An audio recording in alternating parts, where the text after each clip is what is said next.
Hello दोस्तों, devotion institute में आप सभी का स्वागत है। हाइट एंड डिस्टेंस का चौथा सेशन, बहुत इंपॉर्टेंट सेशन। ऐसे प्रश्नों की बात करेंगे हम लोग जिनमें कुछ नयापन है, जो लेटेस्ट एग्जाम्स में पूछे जा रहे हैं। लेकिन यह जरूरी होगा कि जो 3 सेशंस में करवा चुका हूं उन्हें समझे बिना इसे समझना बहुत ज्यादा मुश्किल होगा। कॉन्सेप्ट वही काम आएंगे लेकिन प्रारूप थोड़ा अलग नजर आएगा। चलिए काम को शुरू करते हैं। प्रश्न संख्या 26 आपका एसएससी सीजीएल में पूछा गया प्रश्न। एक मीनार मैदान से ऊपर स्थित बिंदु P से टूट गया है।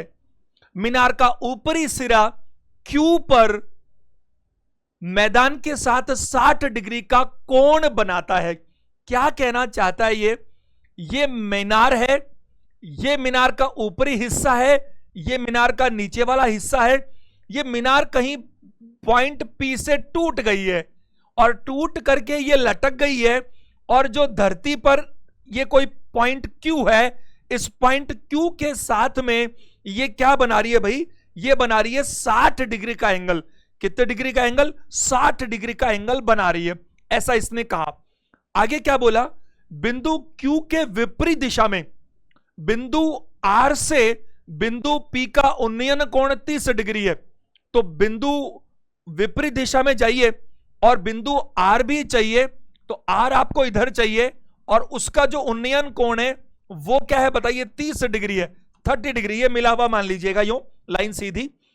अब विपरीत दिशा का मतलब था ये इधर है। सवाल में क्या पूछा है? QR 180 मीटर है तो मीनार की कुल ऊंचाई मीटर में कितनी होनी चाहिए? क्यों? क्योंकि ये बिंदु R था।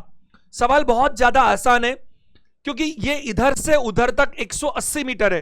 QR आप बहुत अच्छे से जानते हैं, मैंने एक आपको सिखा रखा है कि ये 30 है तो रास्ते में कहीं ना कहीं 60 जरूर आया होगा, और ये 30 है, ये 60 है, आपको बहुत अच्छे से पता है। ये लेंथ 2 है, ये लेंथ 1 है और ये लेंथ भी 1 है।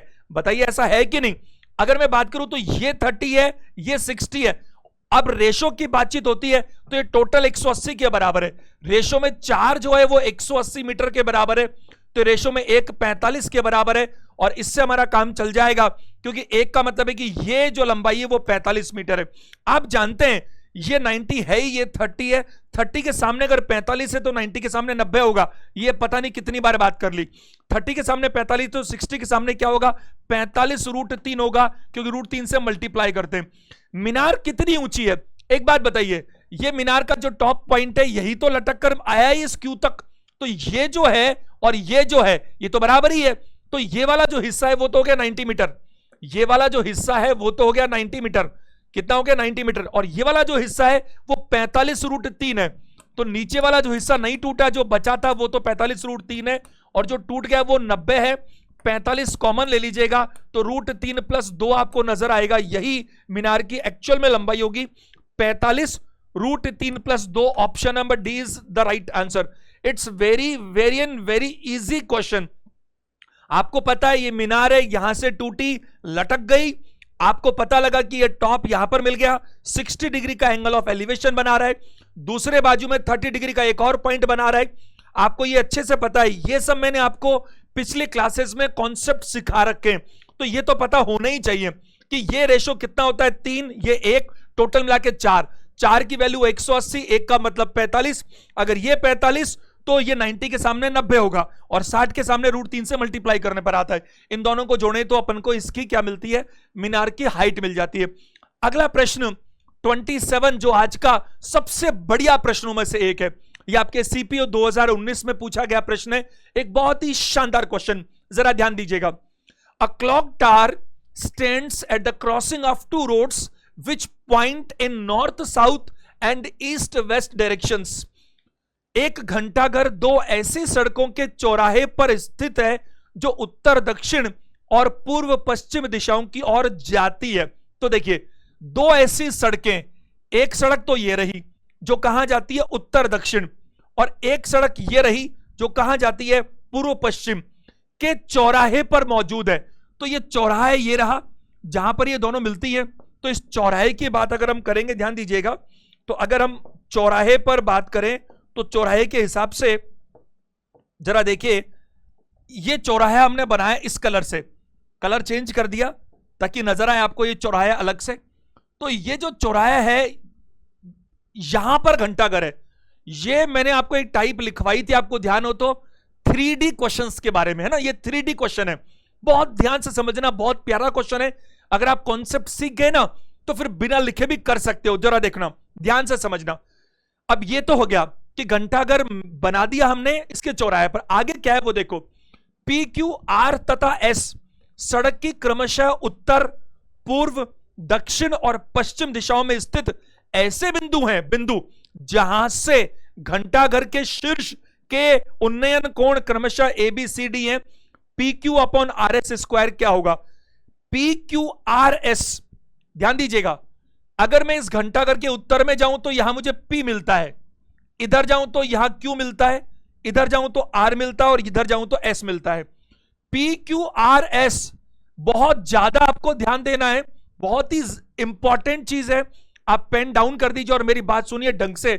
PQR और साथ में S, ये चार ऐसे पॉइंट्स हैं जो इस घंटाघर का जो शीर्ष है। अब घंटाघर का शीर्ष तो आपको दिख नहीं रहा। अब आप देखो, जैसे ये जो मार्कर दिख रहा है ब्लैक रंग का, ये मान लेते हैं घंटाघर है, तो ये घंटाघर का शीर्ष हो गया। अगर ये घंटाघर का शीर्ष हो गया तो सोचो इसके शीर्ष से अगर इसमें P को मिला दूं, इस घंटाघर के शीर्ष से, ये वाला शीर्ष है, इसको मैं P से मिला दूं तो P पर एंगल ऑफ एलिवेशन जो बनता है वो A है। इसी तरह से मैं Q को मिलाऊंगा, R को मिलाऊंगा और S को मिलाऊंगा तो ये 3D फिगर बन जाएगा। आप एक बार मेरे कहने से एक सिचुएशन विजुअलाइज कीजिए। आप अपने घर के आसपास कोई बड़ा चौराहा एक बार विजुअलाइज कीजिए मेरे कहने से। आपके घर के आसपास कोई भी बड़ी रोड जो चौराहे एक बार नजर डालो। ऐसा चौराहा जहां पर ये जो ट्रैफिक पुलिस है, इनकी जरा सी वो क्या होती है, झोपड़ी से बनी होती है जहां खड़े रहने की स्टैंडिंग जो हट बनी होती है, वो विजुअलाइज करो, वही टावर है। अब आप सोचो एक रोड यूं जा रही है सीधे, समझना बात को, आपको समझाने के लिए इतने बता रहा हूं वरना आंसर तो यूं ही आ जाएगा। एक रोड यूं जा रही है, एक रोड यूं जा रही है, एक आमने सामने एक दाएं बाएं, बीचों बीच में आपका ये जो है वो पुलिस वालों का हट बना हुआ है। ये ऊंचा है, काफी ऊंचा मान लो इसको। अब आप सोचो, विजुअलाइज करो मेरे साथ कि आपने 4 स्टेशन बना दिए, एक तो इस सीधी रोड पर सामने और एक पीछे, एक दाएं बाएं में, एक राइट में, एक लेफ्ट में, 4 स्टेशन बना दिए। अब आप चारों स्टेशनों पर खड़े होकर के वहां से कोई चीज जैसे पतंग जैसी चीज है उसे उड़ाते हो टेढ़ी, और वो क्या करती है, इस घंटाघर जो है ना, जो बिल्कुल चौराहे पर है, इसकी हाइट टॉप, इसके शीर्ष से एलिवेशन बनाती है। एंगल ऑफ एलिवेशन कौन बनाता है उधर, एक, इन चारों में से कोई एक अपन बाजू में रख के बात कर लेते हैं, कोई एक, एनीवन। जैसे देखो, अगर मान लीजिए मैं बात करूं इस क्यू के बारे में, सपोज इस क्यू को उठाता हूं, मान लो एक बार के लिए, तो इस क्यू से अगर मैं बात करूं तो ये क्यू है, ये इस पॉइंट को अपन ओ मान लेते हैं, कोई भी एक उठा लो, कोई भी एक। अगर इस क्यू को उठाता हूं तो ये यहां पर ये क्या है बताइए, ओ है। अब मैं वो दिखाऊं आपको, पहले जो हाइट थी, किसकी हाइट थी, इस ओ पर किसकी हाइट है, अरे इस ओ पे किसकी हाइट है, घंटाघर की। तो ओ पर जो घंटाघर की हाइट है वो ये रही, ये एच है, ये इसकी हाइट है, और ये जो दोनों को मिला रहा है, इस पॉइंट क्यू पर एंगल ऑफ एलिवेशन बनता है, और ये ए बना तो यहां पर बी बनता है। ये क्या बनता है बताइए, बी, एंगल ऑफ एलिवेशन बनता है बी। आप जरा ध्यान से सुनना मेरी बात को, आपको वैसे मैंने कॉन्सेप्ट दे रखा है पहले से, I have already given the concept, results निकाल के दे रखे हैं। 10 में मैं शुरू करता हूं, कॉट से रिजल्ट निकाल के दे रखे हैं, आपको दे रखे हैं कि नहीं दे रखे, एक बार और बता देता हूं, जरा ध्यान दीजिएगा। यहां अगर हम लिखना चाहें तो मैं 10 बी की बात करूं यहां पर, तो ये क्या होता है, परपेंडिकुलर अपॉन बेस। इसके लिए परपेंडिकुलर कौन है, सामने, इसके बिल्कुल सामने एच। और बेस की बात करूं तो बेस कौन दिख रहा है आपको, ओ क्यू दिख रहा है, ओ क्यू दिख रहा है, और मुझे ये ओ क्यू ही चाहिए, मुझे ये ओ क्यू ही चाहिए। अब जरा मेरी बात समझिएगा, ओ क्यू मल्टीप्लाई 10 भी बराबर हाइट आ रहा है, तो अगर मैं इस ओ क्यू की बात करूंगा तो ओ क्यू कैसे आएगा बताइए, ओ क्यू आएगा हाइट में 10b से डिवाइड करने पर, बताओ आएगा कि नहीं आएगा, हाइट में 10b से डिवाइड करने पर। और अभी मैंने आपको क्या समझाया था, कॉट में रिजल्ट कैसे देते हैं, ओ क्यू का मतलब है, इस 10 को अगर मैं ऊपर ले जाऊं तो h cot b, h cot b. और आप याद करो मेरे पुराने सेशंस को, यह चीज नई बिल्कुल नहीं है, यह चीज मैं ऑलरेडी आपको दे चुका हूं। आपको मैंने सिखाया था कि कभी भी इस तरह की बात होगी तो इस क्यू के साथ में जो एंगल ऑफ एलिवेशन बनेगा वो एच कॉट बी बनेगा, और इसके साथ इसी तरह से जो बनेगा वो एच, एंगल ऑफ एलिवेशन नहीं, सॉरी, एंगल ऑफ एलिवेशन तो बी है, लेकिन ये जो लेंथ आएगी ओ क्यू वो ये आएगी, और ये वाली क्या आएगी, एच कॉट, यहां पर ए बनता है तो ए आएगी, यहां पर क्या आएगी एच कॉट, यहां सी बनता है तो सी आएगी, यहां पर क्या आएगी एच कॉट, यहां पर डी बनता है तो डी आएगी। क्या मेरी बात को समझ पा रहे हैं? तो ये आप ढंग से समझ लीजिएगा, एग्जाम में आप ऐसे नहीं बना सकते। आपको ये बात पहले से पता होनी चाहिए कि जहां पर आप एंगल ऑफ एलिवेशन बनाते हैं वहां से आप इसको जो जोड़ते हैं, इसकी हाइट, ये जो दूरी है, ये जो लंबाई है, ये हमेशा एच कॉट और आपका जो भी है अल्फा बीटा गामा जो भी है वो आपका एंगल आएगी। अब आपसे पूछा क्या था, आपसे इतना सा सवाल पूछा था, पी क्यू, ये रहा P Q upon R S का होल स्क्वायर, ये आपसे पूछा है उसने। एक बात बताइए, पी क्यू निकाला जा सकता है कि नहीं निकाला जा सकता? पी क्यू निकाला जा सकता है, आपका पाइथागोरस लगाइए। अगर पी क्यू की बात करेंगे तो पी क्यू स्क्वायर की बात हो रही है, यहां पर पी क्यू स्क्वायर की बात हो रही है, तो यहां पर क्या होगा, इसका स्क्वायर कर दीजिए भाई, पी क्यू स्क्वायर ही चाहिए इसको, तो हम इसका वैसे भी पी क्यू निकालने के लिए इनका स्क्वायर करके क्या करते हैं, रूट करते हैं, वो तो स्क्वायर ही चाहिए उसको। इसका स्क्वायर करूं तो क्या होगा बताइए, एच स्क्वायर कॉट स्क्वायर ए, है कि नहीं? और यहां मैं बात करूं तो क्या होगा बताइए, plus h square cot square b, ये तो पी क्यू स्क्वायर हो गया। और अगर मैं यहां पर बात करूं आपका आर एस स्क्वायर, तो ये क्या होगा, वो होगा h square cot square c plus h square cot square d. क्या ऊपर से एच स्क्वायर कॉमन लेकर, नीचे से एच स्क्वायर कॉमन लेकर एच को हम खत्म कर सकते हैं? बिल्कुल खत्म कर सकते हैं कॉमन लेकर, और नहीं भी ले तो ऊपर नीचे बराबर काट सकते हैं। तो आपके सामने आंसर आ चुका है, cot square a plus cot square b divide करो cot square c plus cot square d से। तो ऑप्शंस में ढूंढिए cot square a plus cot square b upon cot square c upon plus cot square d. Option number a is the right answer. क्या मेरी बात को समझ पा रहे हैं? It's very very and very important question, एक बढ़िया कॉन्सेप्ट है जो मैं आपको पहले भी सिखा चुका हूं। डरिए मत चीजों से, जैसा मैंने कल कहा था, चैप्टर करना है तो पूरा करो, कोई भी टाइप कोई भी वैरायटी छूटनी नहीं चाहिए, है ना। जरा अगले प्रश्न पर चलते हैं, उम्मीद है ये आप समझ पा रहे होंगे। अच्छा स्टूडेंट क्या होता, कुछ नहीं लिखता, वो विजुअलाइज कर लेता कि यहां पर इसका हाइट होगा, ये एच कॉट ए है, ये एच कॉट बी है, ये सी है, ये डी है, ये क्या होगा, इनके स्क्वायर बनेंगे, एच स्क्वायर कॉमन निकल जाएगा, स्क्वायर स्क्वायर करके ए बी बटा सी डी जोड़ के आंसर आ जाएगा। अब ये प्रैक्टिस की बात है, जो आप करेंगे तो हो जाएगा।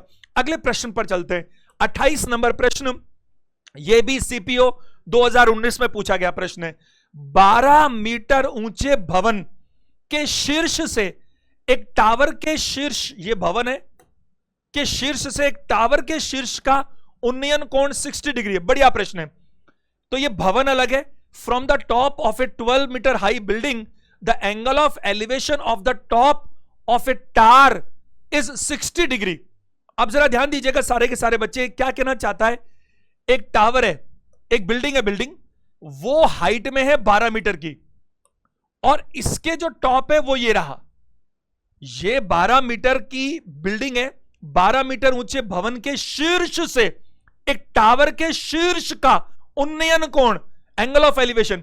तो ये तो बिल्डिंग है, ये बिल्डिंग है और ये टावर है। ढंग से समझने की कोशिश कीजिएगा, मैंने इसको बिल्डिंग को छोटा बनाया और टावर को बड़ा क्यों बनाया, क्योंकि इस बिल्डिंग के जो टॉप है, टॉप उससे इस जो ये बिल्डिंग है, ये टावर है, ये टावर है, ये बिल्डिंग है, बिल्डिंग का जो टॉप है उससे इस टावर के टॉप का एंगल ऑफ एलिवेशन बन रहा है। और आप जानते हैं, ध्यान दीजिएगा, बढ़िया प्रश्न है, आप जानते हैं एंगल ऑफ एलिवेशन नजरें उठाने से बनता है, नजरें ऊपर करने से बनता है।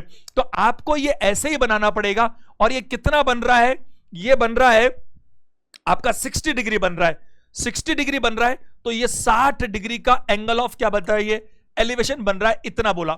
आगे क्या बोल रहा है, और टावर के पाद अवनमन कोण, एंगल ऑफ डिप्रेशन क्या है, थीटा है, and the angle of depression of the foot of the tar is theta. अब देखिए टार के फुट पर, ये रहा फुट, भाई टार का ये तो शीर्ष था, भाई दोनों काम यहां से हो रहे हैं, दोनों काम बिल्डिंग के टॉप पॉइंट से हो रहे हैं, तो बिल्डिंग के टॉप पॉइंट से ही टार के टॉप पॉइंट को देखकर एंगल ऑफ एलिवेशन 60 बन रहा है, और बिल्डिंग के ही टॉप से टार के बॉटम को देखकर, ये बॉटम को देख लेते हैं, ये लो, ये बॉटम को देख लिया, एंगल ऑफ क्या बताइए, angle of depression, angle of depression यहां बनेगा, वो एंगल ऑफ डिप्रेशन कितना बोल रहा है, वो एंगल ऑफ डिप्रेशन थीटा, केवल थीटा बोल रहा है, तो ये थीटा बन रहा है। आपको अच्छे से पता है कि ये जो हमारे पास होता है ये ऑल्टरनेट एंगल होते हैं, इसके लिए हम इस बेस को मिला देते हैं, और ये अगर थीटा है तो ये भी थीटा है। मैं आपको ढेरों बार पहले भी बता चुका हूं कि अपन लोग हमेशा एंगल ऑफ डिप्रेशन की जगह एंगल ऑफ एलिवेशन में कर लेते हैं, क्योंकि ऑल्टरनेट बन जाते हैं ट्रांसवर्सल से, है कि नहीं, वो बराबर ही होता है, तो ऐसी बात है। अब सवाल क्या पूछा उस पर आते हैं, टेन थीटा 3/4 है, तो टावर की ऊंचाई क्या है, टेन थीटा। अब जरा ध्यान दीजिएगा, टेन थीटा का मतलब होता है परपेंडिकुलर अपॉन बेस, ये थीटा रहा, ये थीटा रहा, इस थीटा के लिए परपेंडिकुलर क्या है, ये रहा, परपेंडिकुलर और बेस 3/4 में, परपेंडिकुलर और बेस का रेशो है 3/4। मुझे एक बात बताइए आप लोग, अगर 3/4 है तो इसकी वैल्यू 3 है, तो इसकी वैल्यू 4 है, ये 3 किसके बराबर है, 12 के बराबर है, तो रेशो में 3 का मतलब 12 है, 1 का मतलब 4 है, तो 4 का मतलब 16 होगा। अगर इसका मतलब 16 है तो ये पैरेलली तो होगा, तो इसका मतलब भी 16 होगा। बताइए होगा कि नहीं होगा। अगर इसका मतलब 12 है तो इसका मतलब भी 12 होगा। इसने क्या पूछा था, टावर की ऊंचाई पूछी थी, इसने टावर की ऊंचाई पूछी, टावर का एक पार्ट आ चुका, ये वाला पार्ट और चाहिए। कितना ज्यादा आसान काम है, it's very very easy job. आप जरा मुझे बताइए, आपको यह पता है, आपको कितनी बार बताया, ढेरों बार बताया कि आपको क्या पता है 30 के सामने वाला, रट लिया होगा अब तक तो आपने समझ कर कि 30 के सामने वाला पता है तो 90 के सामने वाला डबल होता है, 30 के सामने वाला पता है तो 60 के सामने वाला √3 से मल्टीप्लाई करने पर आता है, 60 के सामने वाला पता है तो 30 के सामने वाला √3 से डिवाइड करके आता है। और कैसे आता है वो सब मैंने सेशन नंबर 1 में आपको एक्सप्लेन किया है, बिल्कुल एक एक चीज। तो आपको क्या पता है, आपको 30 के सामने वाला पता है तो 60 के सामने वाला कैसे आएगा, √3 से मल्टीप्लाई करने से आएगा। काम खत्म हो चुका। 12 मीटर में 16 √3 प्लस 12 मीटर, ये आप कर लीजिए। अगर हम 4 कॉमन लें, ऑप्शंस कैसे दे रखे, ऑप्शंस मीटर में दे रखे, सॉल्व करने पड़ेंगे और बहुत बारीकी से दे रखे। √3 का मतलब होता है 1.732, लेकिन सावधान यहां पर इसने 1.73 खुद ने दे रखा है, तो आपको इतना ही मानना है, करना पड़ेगा सॉल्व, इसको पूरा करना पड़ेगा। 16 मल्टीप्लाई 1.73 तक ही है, होता तो 1.732 है, लेकिन ये 2 डिजिट ही 4 है, तो अपन को क्या फर्क पड़ता है, अपन भी ऐसे ही करते हैं। 48 4 112 16 11 16 27 यानी 27.68 और 12 मेरे पास ये है ही, तो 39.68 हो गया, 39.68 हो गया। ऑप्शंस में देखें तो 39.68 ऑप्शन नंबर ए हमारा आंसर है। क्या बात को समझ पा रहे?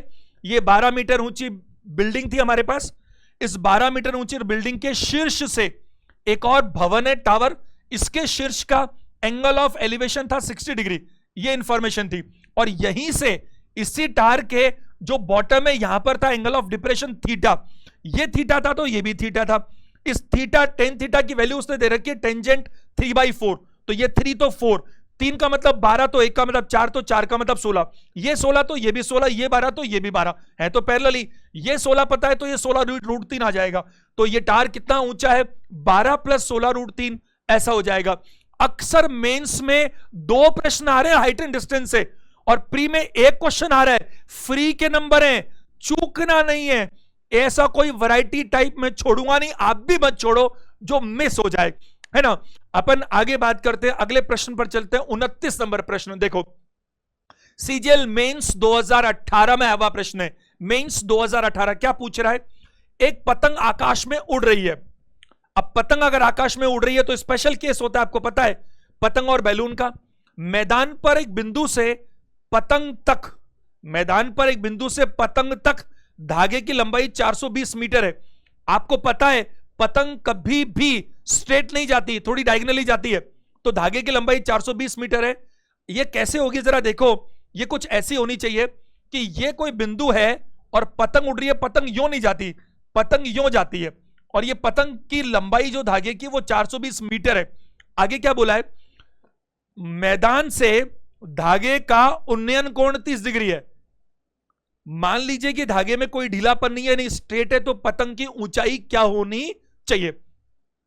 ये जो एंगल ऑफ एलिवेशन है मैदान से धागे का उन्नयन कोण, एंगल ऑफ एलिवेशन मैदान से अगर मैं देखूं तो मैदान का मतलब क्या है, ये पॉइंट है, और यहां मैं बात करूंगा तो ये हो गया एंगल ऑफ एलिवेशन जो 30 डिग्री है।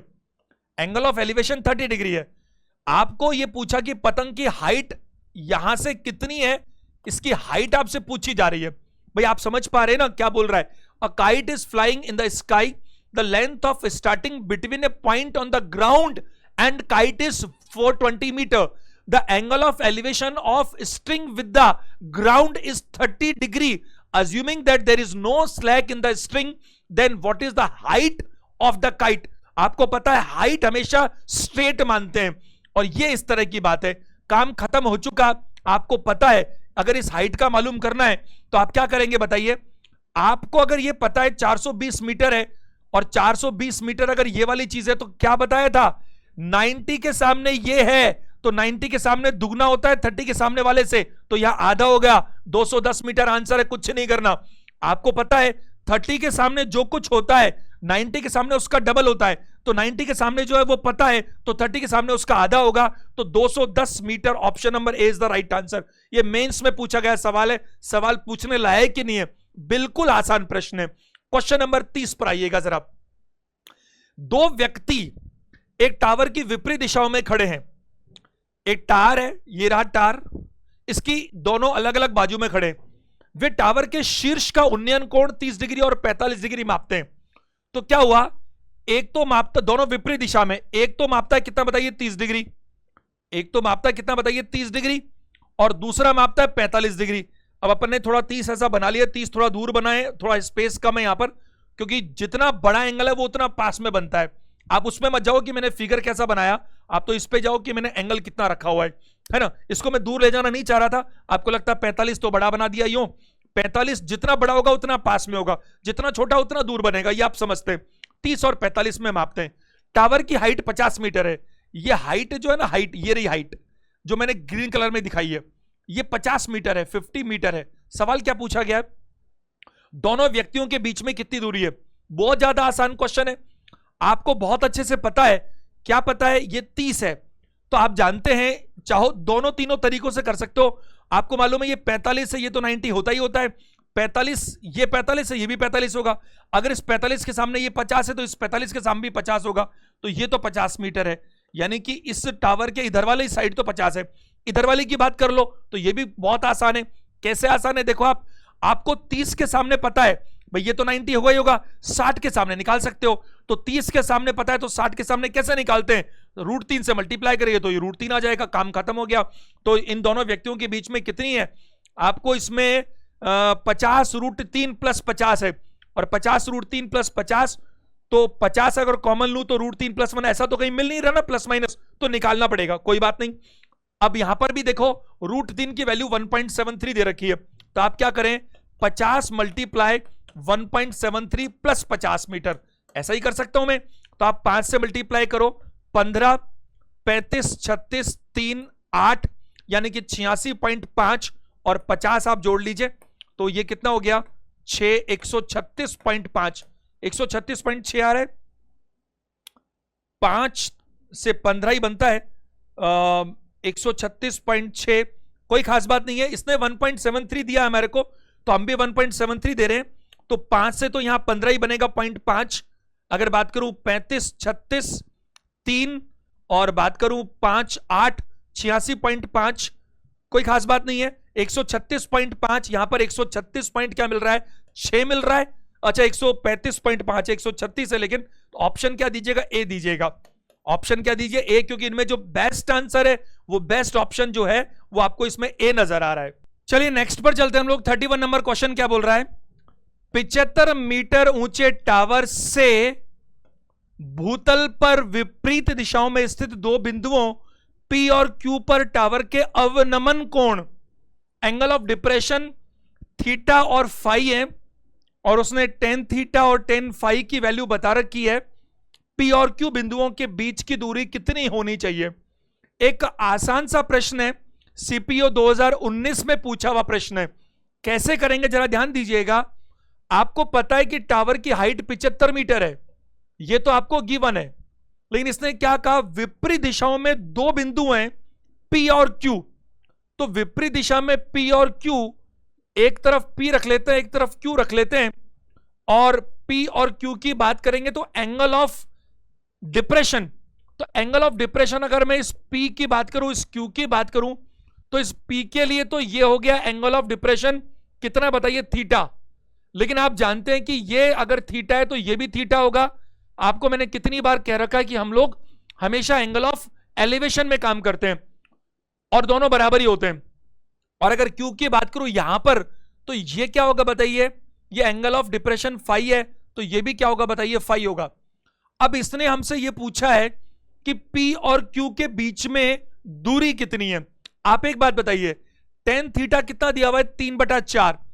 टेन थीटा 3/4 मतलब क्या?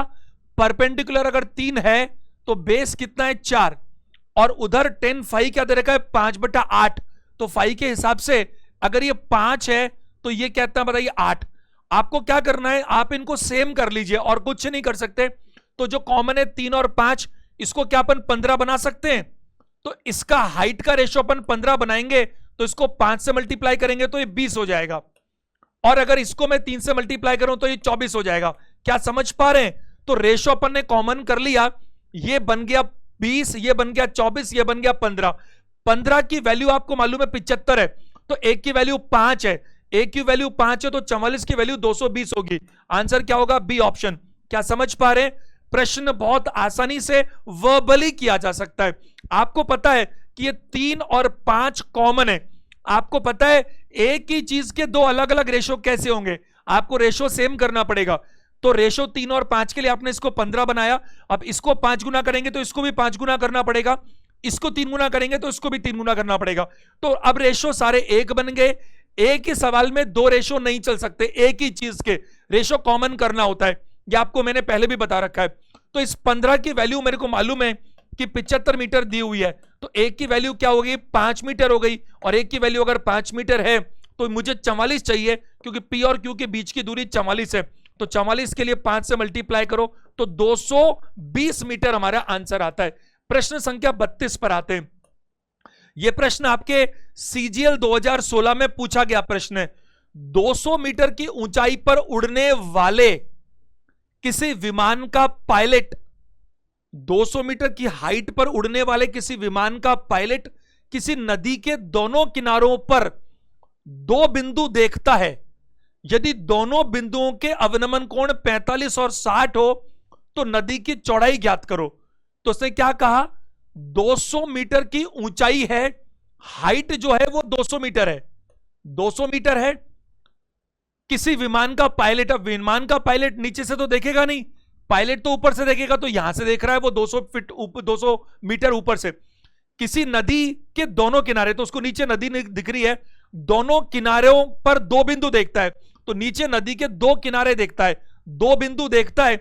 यदि दोनों बिंदुओं के अवनमन कोण, नदी के दोनों किनारों पर दो बिंदु देखता है। अब दोनों किनारे बोल रहा है तो किनारे एक साइड हो नहीं सकते, किनारे तो ऑफ कोर्स ये अंडरस्टूड है कि दोनों अलग अलग साइड में होते हैं किनारे, तो दोनों अलग अलग हैं, और 45 और 60 देखता है। तो आप ऐसा मान लीजिएगा कि एक तरफ अपन इसको क्या करते हैं, एक तरफ अपन इसको 45 बना लेते हैं, इधर 45 दूर बना लेते हैं, 60 पास बना लेते हैं, किधर भी बना लो उससे कोई फर्क नहीं पड़ता। तो नदी की चौड़ाई उसको चाहिए, तो नदी की चौड़ाई उसको चाहिए, तो ये तो बहुत आसान काम है, बहुत ज्यादा आसान काम है। आपको पता है कि ये 45 है, ये 90 है, ये भी 45 है, इस 45 के सामने 200 अगर दिख रहा है आपको, ये हाइट है ना 200, इस 45 सामने, तो इस 45 सामने भी 200 होगा, तो ये तो 200 होना ही होना है। इसकी बात अगर अपन करें तो ये भी बिल्कुल आसान है, आपको कितनी बार समझा रखा है। 60 के सामने पता है ये तो 90 होता ही है, तो 30 के सामने क्या होगा, 30 के सामने हमेशा √3 से डिवाइड करने पर आएगा, तो ये हमारा आंसर आ गया। 200 √3 प्लस 200 ऑप्शंस में से देखें तो 200 कॉमन ले लीजिएगा, तो 200 अगर कॉमन लेंगे तो क्या होगा बताइए। अच्छा वैसे कॉमन क्या लें, यही आंसर दे रखा है 200 √3 प्लस 200, ऑप्शन नंबर ए है। जिस फॉर्मेट में दे रखा है हम तो उसी में बात करेंगे। देखो ऐसे कैसे लिखा हुआ, 200 प्लस 200 बटा √3 मीटर, ऐसे ही दे रखा था। बहुत आसान सा प्रश्न है। प्रश्न संख्या 33 देखिए। देखिए हमारा टारगेट वो है, हम कोई ऐसा नहीं चाहते कि आईआईटी का पेपर सॉल्व करेंगे, हम चाहते हैं हमारे एग्जाम में जो प्रश्न आते हैं वो अच्छे से होने चाहिए, सारी वैरायटीज कवर होनी चाहिए। अब जरा देखिएगा, किसी दीवार पर स्थित सीडी का उन्नयन कोण 60 डिग्री है। आपको पता है 60 डिग्री है, तो ये दीवार रही, ये सीडी रही, पता नहीं कितनी बार हम बात कर चुके, और ये 60 डिग्री का एंगल ऑफ एलिवेशन है। ये दीवार है, ये सीडी है, ऐसे ही होती है। सीडी का पाद दीवार से, यानी कि इसका जो स्टार्ट है, देखो the angle of elevation of ladder leading against a house is 60 degree and the foot of the ladder is 6.5 meters from the house. ये हाउस है, यहां से इसका जो लेडर का स्टार्ट है वो 6.5 मीटर है, ऐसा बोला गया है। The length of the ladder is, the length of the ladder is, ladder की लेंथ ये मानी जाएगी, याद रखना ये तो दीवार की है, वॉल हाउस उसकी है, ये तो लेडर की लेंथ ये मानी जाएगी। एक बात बताइए, आपको क्या पता है, 30 डिग्री के सामने पता है तो 90 के सामने डबल होगा, तेरा आंसर आएगा कि नहीं आएगा बताइए। 13 option number 20 the right answer. ऐसे सवाल है 5-5 10-10 सेकंड में हो सकते हैं। हर तरह के प्रश्न करवा रहा हूं, जैसे एग्जाम में आ रहे हैं वैसे करवा रहा हूं, आसान आ रहे हैं तो आसान, डिपेंड करता है आपकी अगर नॉलेज अच्छी है, पकड़ अच्छी है, हर चीज आसान लगेगी। जरा आगे देखिएगा, प्रश्न संख्या 34 पर आते 34। यह आपके CHSL में आया हुआ क्वेश्चन है, जरा देखिए क्या पूछा है इसने। एक टार 50 मीटर ऊंचा है, जिस समय सूर्य का शीर्ष लंब 45 डिग्री होता है, उस समय उसकी छाया उस समय की तुलना में जिस समय सूर्य का शीर्ष लंब 30 डिग्री होता है से x मीटर कम होती है। x का मान मीटर में कितना होगा। एक बात बताइए, यह एक टावर है, इसकी लंबाई 50 मीटर है, ठीक है। आपको पता है कि 30 डिग्री का जो एंगल है वो पास में होगा। A tower is 50 meters high, its shadow is x meters shorter when the sun's altitude is 45 degree then when it is 30 degree। बिल्कुल सही बात है। 30 डिग्री, देखो ध्यान से समझना मैं ये क्या कहना चाहता है। देखो ये 30 डिग्री का एंगल है और ये सेम टावर है जो 50 मीटर ऊंचा है, 30 के साथ कितना था 45, ये 45 डिग्री का एंगल है। भाई जितना बड़ा होगा उतना दूर होगा, सॉरी 45 मैंने थोड़ा गलत बना दिया, वेरी सॉरी, ये 45 और ये 30 है। कई बार क्या होता है जल्दीबाजी में लैक ऑफ कंसंट्रेशन हो जाता है। ये 45 और ये क्या बताइए 30 है। तो इसने क्या कहा, एक टार के जिस समय सूर्य का शीर्ष लंब 45 डिग्री होता है उस समय उसकी छाया, जब 45 डिग्री होता है तो छाया ये होगी। भाई ये टावर की छाया 45 डिग्री होगा तो छाया ये होगी। उस समय की तुलना में जिस समय 30 डिग्री होता है से x मीटर कम है, तो ये वाली जो लंबाई है ये x मीटर हो गई ना। बताओ, क्योंकि 45 डिग्री पर जो टावर की छाया है वो इतनी है और जो 30 डिग्री पर छाया है वो इतनी हो जाएगी, और ये इसकी तुलना में x मीटर कम है, तो ये वाली लंबाई, ये एक्स्ट्रा लंबाई कितनी हो गई, x मीटर हो गई।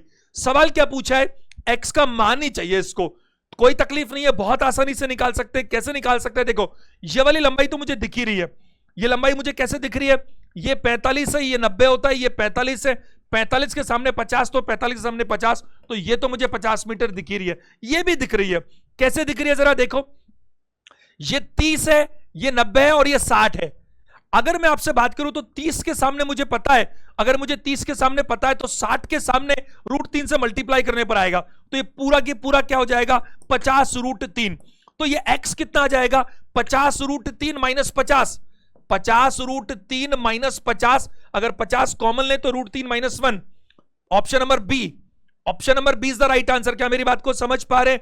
अगर थोड़ा आपकी प्रैक्टिस होती तो जरूरत नहीं इतनी कहानी की, आप समझ जाएंगे कि ये 50 है, ये 50 है, तो ये तो 45 के साथ तो 50 ही आना है, ये 50 आना है, मैंने रेशो में भी आपको सिखा रखा है, ये 50 आना है और ये 50√3 आना है, और जो डिफरेंस आना है वो क्या आना है, 50√3 - 1 हमारा आंसर रहेगा। प्रश्न संख्या 35 पर आते हैं, 35।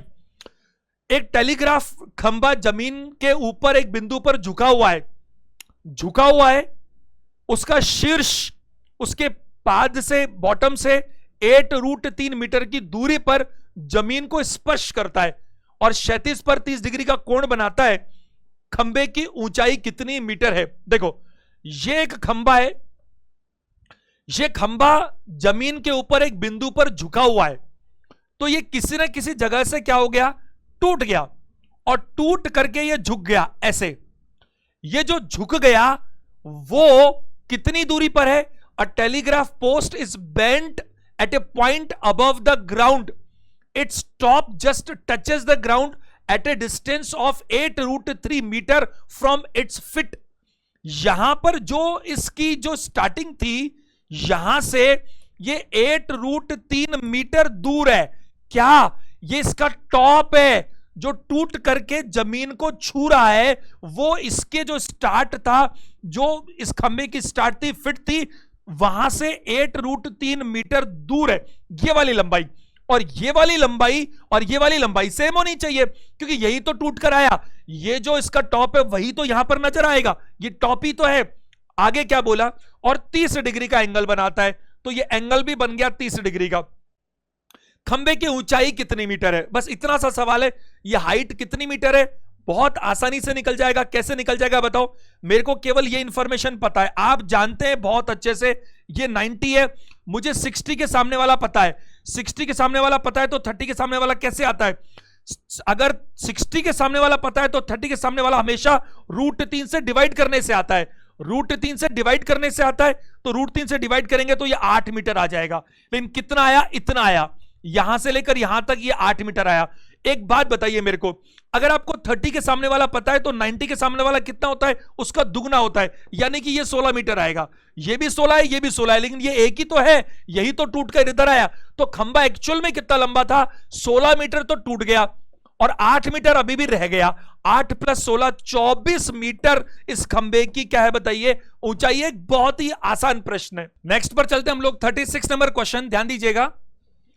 समुद्र में 2 पोत प्रकाश स्तंभ के दोनों ओर से चल रहे हैं।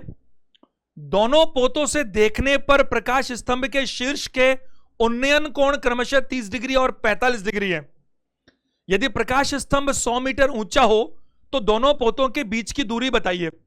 2 शिप्स हैं अलग अलग दोनों साइड्स में, और बीच में ये पोल नजर आ रहा है आपको, प्रकाश स्तंभ, लाइट हाउस, दोनों के एंगल अलग अलग हैं, और इसकी हाइट आपको दी गई है 100 मीटर। क्या हमने ऐसा प्रश्न नहीं किया? 100 ऊपर रख लीजिए, 30 इधर, 45 इधर। क्या यह काम आप कर सकते हैं? यह आपका होमवर्क रहा। 36 नंबर क्वेश्चन का आंसर आप मुझे कमेंट करके बताएंगे। आज देखिए प्रश्न जल्दी जल्दी हो रहे हैं। जल्दी जल्दी होने की वजह यह नहीं है कि प्रश्न आसान है, प्रश्न अब थोड़े समझ में आने लगे हैं आपको, क्योंकि मैं तो आपको समझाने में समय अब कम ले रहा हूं, क्योंकि वही चीज बार बार रिपीट हो रही है, तो मेरे को भी टाइम कम लग रहा है आपको बताने में। कल का एक आखिरी सेशन मुझे और लेना पड़ेगा, क्योंकि मेरे को 50 तक जाना है। अभी मेरे को एक टाइप और करानी है बहुत इंपॉर्टेंट। 2 टावर, 2 पोल, 2 बिल्डिंग, 2 हवाई जहाज, इनके लेकर के कई तरह के सवाल बनते हैं, तो वो एक टाइप और बाकी रहेगी। उसके कुछ 8-10 क्वेश्चंस, बढ़िया क्वेश्चंस, वो अपन कल के सेशन में ले लेंगे। बट आज हमारे पास 4 क्वेश्चन और है जिसे हम कंप्लीट करते हैं। 40 तक आज करेंगे। जरा देखिएगा 37वां क्वेश्चन क्या है। कल 10 बाकी रह जाएंगे, 50 में हम इसको आराम से कंप्लीट कर लेंगे। जरा ध्यान दीजिएगा। एक टावर के तल से 4 मीटर, एक टावर है, उसके तल से, ये तल है और ये इसका टॉप है, तल से 4 मीटर और 9 मीटर की दूरी पर एक सीधी रेखा पर 2 बिंदुओं से टावर के शीर्ष के उन्नयन कोण पूरक हैं। टावर की ऊंचाई बताइए। 36 का रूट करो, 6 आंसर हो जाएगा। आपको ये मैंने सिखा रखा है पहले से। टावर के तल से एक तो 4 मीटर दूर है, तो ये 4 मीटर रहा, और दूसरा 9 मीटर दूर है, तो ये 9 मीटर रहा। ये कितना है बताइए, 9 मीटर है। तो ये 9 मीटर है, ये 4 मीटर है। ये वाला जो है वो 4 मीटर है, ये 9 मीटर है। और इसने एंगल ऑफ एलिवेशन बनाया ये 1 और ये 2। आपको मैंने ये सिखा रखा था कि एक अगर ये लंबाई है और दूसरी ये लंबाई है, इसको हम ए मान लेते हैं, इसको बी मान लेते हैं। और अगर ऐसा कुछ दिया हुआ है, बट शर्त ये है कि ये दोनों एंगल जो हैं, मान लीजिए ये थीटा है, ये फाई है, तो ये क्या होने चाहिए, कॉम्प्लीमेंट्री होने चाहिए। और इसने कह रखा है कॉम्प्लीमेंट्री है, तो मैंने कहा था यहां पर आप रूट ए बी नाम का अप्लाई करेंगे तो हाइट आ जाएगी। आपको डिटेल्ड में भी मेथड से मैंने सिखाया आपको आज ही कि यह आता कैसे है, लेकिन हमारे पास एग्जाम में वो वक्त नहीं होता कि हम अप्लाई करें, सीधा काम करेंगे। ये 4 है, ये 9 है, a b root a b कितना आएगा, 36 का रूट 6 आंसर आ जाएगा। बस ये शर्त है कि ये दोनों कॉम्प्लीमेंट्री होने चाहिए। कोई फर्क नहीं पड़ता, इसको 62 बना लो, इसको 28, अगर वो दे दे तो आपको तो क्या जरूरत पड़ रही है बनाने की, बट वो दे दे तो चलेगा, बस टोटल 90 होना चाहिए। सवाल संख्या 38 पर आते हैं। देखिए, एक व्यक्ति किसी पर्वत के शीर्ष से देखता है। अब समझिएगा ध्यान से, अगर वो पर्वत के शीर्ष से देखेगा तो बनाएगा तो एंगल ऑफ डिप्रेशन, लेकिन हम उसको एंगल ऑफ एलिवेशन में काम कन्वर्ट कर लेंगे आसानी से। पर्वत के शीर्ष से देखता है कि कोई गाड़ी एक ही रफ्तार से उसकी ओर आ रही है। 1 मिनट, देखो ये पर्वत है, ये इसका शीर्ष है, कोई गाड़ी उसकी तरफ आ रही है। अगर वो इधर है और उसकी आंखें इधर है, इधर इस तरफ, तो इसका मतलब गाड़ी इधर से आ रही है। ये बेस है, ये रोड है नीचे जो मैंने बनाया, इस रोड पे क्योंकि ऊपर से देख रहा है वो, तो इस रोड पे वो गाड़ी चल रही है और वो उसकी तरफ आ रही है। उसकी तरफ आ रही है मतलब डायरेक्शन ये है, ऊपर तो कैसे आएगी, नीचे आ रही है। अरे नीचे है तो वो ऊपर है, गाड़ी नीचे है, तभी तो एंगल ऑफ डिप्रेशन एलिवेशन बनेगा। आगे जरूर देखो क्या है, अवनमन कोण को 45 डिग्री से 60 डिग्री में परिवर्तित होने में 10 मिनट का समय लगता है। इसके बाद गाड़ी को पर्वत तल तक पहुंचने में कितना समय लगेगा। बहुत ही बढ़िया प्रश्न है, ध्यान दीजिएगा सबके सब लोग। ये एंगल ऑफ डिप्रेशन 45 बनाता है यहां पर, और 45 से धीरे धीरे गाड़ी चलती रहती है, और ये 45 से बन जाता है 60। 45 से क्या बन जाता है 60, और ये 45 से लेकर 60 बनने में टाइम कितना लगता है बताओ, 10 मिनट का। 10 मिनट का टाइम लगता है इसका एंगल ऑफ डिप्रेशन। वैसे ये एंगल ऑफ डिप्रेशन है, अवनमन कोण है, तो आप देखो यही तो बनेगा। अगर ये 45 है तो ये 45 यहां पर होगा, तो ये 45 ही होगा अल्टरनेट, और ये 60 है तो ये 60 ही बनेगा। हम हमेशा ही एंगल ऑफ एलिवेशन से ही काम करते हैं, हमेशा। अब जरा बात कीजिए, सवाल क्या है कि यहां तक तो आ गया, बस गाड़ी को यहां तक पहुंचने पर ये जो पर्वत का तल है, after this the time required by the vehicle to reach the bottom of the hill is, ये हिल की हाइट है, तो यहां पहुंचने में कितना। एक बात बताओ मेरे को, आपको क्या पता है इसके अंदर, आपको कुछ नहीं पता इसके अंदर, आपको कुछ नहीं पता इसके अंदर, तो केवल कहानी रेशो में चल जाएगी। आपको ध्यान है ये रूट 3 है, ये 1 है, ये रूट 3 - 1 है, सिखा रखा है आपको। कैसे सिखाया था आपको, ऐसा बताया था मैंने, ये 60 है, ये 90 है, 30 है। आपको बोला कि 30 के सामने जो होता है 60 के सामने उसका रूट 3 गुना होता है कि नहीं होता, और 45 के सामने रूट 3 है, तो ये भी तो 45 है, तो इसके सामने भी ये रूट 3 होता है। और अगर ये रूट 3 होता है और ये 1 होता है, तो ये वाला पार्ट क्या होता है, रूट 3 - 1। ये मैंने आपको सिखा रखा है, ये मैंने स्टार्टिंग में आपको बता रखा है, जो मेरा लेक्चर नंबर 1 था, सेशन नंबर 1 था। अब आपको क्या पता है, आपको रेशो में पता है तो रेशो में निकाल लो। रेशो में आपको 1 की वैल्यू निकालनी है, और आपको रूट 3 - 1 पता है, बताओ पता है कि नहीं। अगले पेज पर कर लेते हैं, रूट 3 - 1 ये रेशो है, रेशो, क्योंकि रियल इंफॉर्मेशन तो कुछ है ही नहीं। रूट 3 - 1 जाने में 10 मिनट का टाइम लगता है। कितने मिनट का टाइम लगता है, 10 मिनट का टाइम लगता है। इसने पूछा क्या है मेरे से कि पर्वत तल तक पहुंचने में कितना टाइम लगेगा, तो पर्वत तल तक जाने में मुझे रेशो 1 की वैल्यू चाहिए, क्योंकि यहां से यहां तक जाने में रेशो 1 आ रहा है, तो रेशो 1 की वैल्यू चाहिए। तो 1 का निकालने के लिए इसको रूट 10 में रूट 3 - 1 से आप डिवाइड कर देंगे। आपको पता है रूट 3 + 1 से ऊपर नीचे मल्टीप्लाई करेंगे हम रूट 3 - 1 + 1 से, तो ये तो बन जाएगा 3 - 1 2, 2 से काट दीजिए 5, तो 5 और वहां पर कितना है √3 + 1, ये हमारा आंसर आ जाएगा। लेकिन आंसर इस तरह से दे रखा है, देखो ये मैंने देख लिया था, मिनट सेकंड में दिया हुआ था, आपको इसको चेंज करना पड़ेगा। अच्छा, इसमें भी कहीं √3 की वैल्यू कहीं नहीं दे रखी, तो 1.732 लेनी पड़ेगी। 1.732 + 1 यानी कि 5 को आप सीधा मल्टीप्लाई कर सकते हैं 2.732 से। क्या कोई अप्रोक्सीमेशन में दे रखा है क्या? क्योंकि 5 × 15 ऑप्शंस में पास पास में है। देखो 13 मिनट भी है, 13 मिनट 40 सेकंड भी है। चलो देखते हैं फटाफट जरा। देखो यहां अगर मैं 5 की बात करूं, 10, 15, 16, 35, 36, 3, 13 यानी कि 13.66 मिनट, 13.66 मिनट की बात कर रहे हैं। ऑप्शन में मिनट और सेकंड दे रखा है। देखो ये कितना है, ये 2/3 मिनट है, 2/3 मिनट। 66 है ना, 66, 66 2/3 2/3 होता है, तो लगभग 2/3 है। तो ये 13.66 मिनट है। तो ये मिनट का 2/3 हिस्सा है। तो मिनट तो 60 सेकंड का होता है, उसका 2/3 हिस्सा 40 सेकंड का होगा। तो 13 मिनट और 40 सेकंड, 13 मिनट और 40 सेकंड। ऑप्शन नंबर सी हमारा क्या होगा बताइए, सही आंसर होगा। क्या बोल रहा था, पर्वत का शीर्ष ये रहा। यहां से एक व्यक्ति देख रहा है कि एक गाड़ी जो 45 डिग्री पर दिख रही थी, उसको एंगल बनाया, एंगल ऑफ डिप्रेशन, वो उसी की तरफ आ रही है। और जब वो एंगल 60 डिग्री बनाती है तो उसमें 10 मिनट लग जाता है। तो वो वहां पर एक टक होकर के देख रहा है गाड़ी को लगातार 10 मिनट तक। तो उसने ये चेंज देखा कि एंगल 45 से बदलकर 60 हो गया, 10 मिनट लग गए। आपको ये पहले से पता होना चाहिए 45 और 60 वाले केस में कि ये रेशो में 1 होता है, ये रेशो में √3 होता है, और ये जो डिफरेंस है ये √3 - 1 होता है। तो रेशो में आपको समय पता है और समय ही आपको मालूम करना है। आपको लंबाई वंबाई कहीं कुछ दी भी नहीं है, पूछी भी नहीं है। तो क्या पता है, √3 - 1 पता है। √3 - 1 की वैल्यू क्या पता है आपको, पता है 10 मिनट। तो 1 की वैल्यू डिवाइड करने से आ जाएगी, ये हमने काट पीट करके निकाल ली, 13 मिनट और 40 सेकंड। प्रश्न संख्या 39 पर आइएगा। भूमि पर स्थित किसी बिंदु P से एक टावर के शीर्ष का उन्नयन कोण थीटा है। बिंदु P से टावर के शीर्ष का, ये टावर है, ये शीर्ष रहा, और बिंदु P से, तो बिंदु P ये रहा, ये टावर का शीर्ष है, इसका उन्नयन कोण थीटा है। ऐसा कहना चाहता है ये, भूमि पर स्थित किसी बिंदु P से टावर के शीर्ष का एंगल ऑफ एलिवेशन थीटा है, जिसमें tan थीटा 12/5 है। यानी कि ये थीटा ही तो है।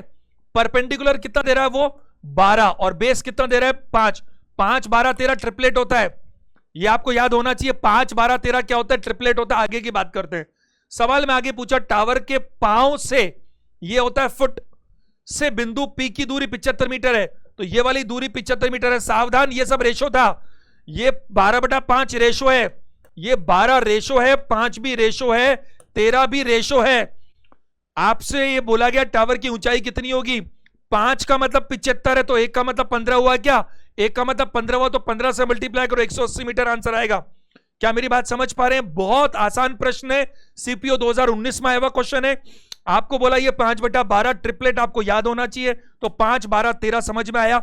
इस 5 की वैल्यू 75 दी हुई है, तो 5 की वैल्यू 75, तो 1 की वैल्यू 15, 1 की वैल्यू 15, तो 12 की वैल्यू के लिए 12 को 15 से मल्टीप्लाई करो, 180 मीटर आएगा। अब आज का आखिरी सवाल पे आते हैं, प्रश्न संख्या 40, आज का लास्ट क्वेश्चन। देखिए, जमीनी तल से किसी खंबे के शीर्ष का उन्नयन कोण 30 डिग्री से बढ़ाकर 60 डिग्री कर दिया जाता है। जमीनी तल से किसी खंबे के शीर्ष का जो उन्नयन कोण है वो 30 डिग्री से बढ़ाकर 60 डिग्री कर दिया जाता है।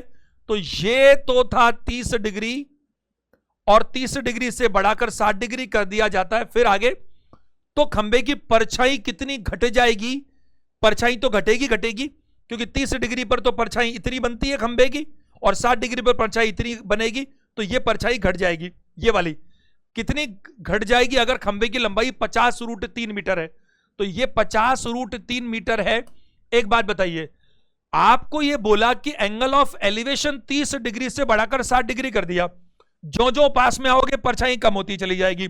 तो 30 डिग्री पर परछाई ये होती थी, ये पूरी की पूरी होती थी, और 60 डिग्री पर परछाई ये होती है। तो उसने बोला कि कितनी परछाई का घट जाएगी, तो ये वाला पार्ट घट जाएगा, जो मैंने येलो कलर से बनाया ये घट जाएगा।